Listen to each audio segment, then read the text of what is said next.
जय Sitaram. UGC act पर दो बातें बहुत जरूरी हैं। एक, ओबीसी से आपत्ति क्यों है। दूसरी, लेफ्ट की ढबली गैंग ओबीसी के लिए इतनी दीवानी क्यों है। इस खेल को मैं आपको प्रत्यक्ष समझाता हूं। गूगल ओपन करें, उसमें सर्च करें मध्य प्रदेश में ओबीसी में मुस्लिम जातियां कितनी हैं।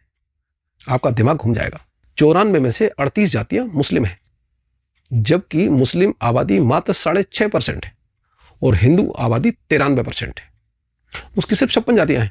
इतना ही नहीं है, आप पश्चिम बंगाल में मुस्लिम ओबीसी जाति कितनी है यह सर्च कर लीजिए। कुल 179 मतलब 179 में से 118 जातियां मुस्लिम ओबीसी हैं। समझ आया? ऐसा चमत्कार पूरे देश में है। एससी एसटी के लिए कानून पहले से था। फिर सामान्य वर्ग को समस्या क्या है? समस्या हिंदू ओबीसी से नहीं है, हिंदू सम्मेलन करने वाली सरकार के इस घिनौने खेल से है, जिसमें ओबीसी के नाम पर मुस्लिम तुष्टीकरण किया जा रहा है और पीठ में छुरा घोंपा जा रहा है। इस हरकत का विरोध है। इस बात को अगर हमारा हिंदू भाई नहीं समझेगा तो फिर कौन समझेगा। आजाद भारत में आज तक जातिगत जनगणना नहीं हुई। फिर मंडल कमीशन की रिपोर्ट का आधार क्या था? वीपी सिंह इतिहास की धूल में मिल गए। मैं आपको बताता हूं कि क्या हुआ। अंग्रेजों ने 1931 में जनगणना की थी, उसी से जातियों का जन्म हुआ था। उसी डेटा का इस्तेमाल मंडल कमीशन ने भी किया। 1931 में ब्रिटिश ईसाई सरकार थी, कानून उनका था, अदालत उनकी थी, न्याय व्यवस्था भी उनकी थी, टैक्स सिस्टम भी उनका था, शोषक वही थे। फिर सामान्य वर्ग के पास कहां अधिकार रहा? उसके आधार पर कुछ लोग पिछड़े और कुछ लोग अगड़े हो गए। कैसे संभव हुआ?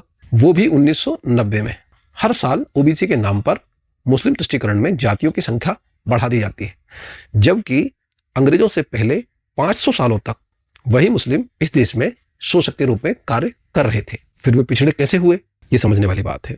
दूसरी बात, अगर किसी को ये जानना हो तो अपने बुजुर्गों से पूछ ले।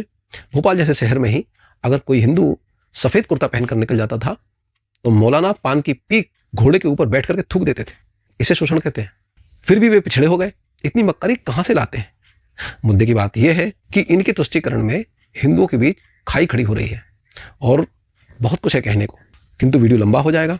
मुद्दे की बात यह है कि मुस्लिम तुष्टीकरण के लिए हिंदुओं के बीच में खाई ना खोदी जाए।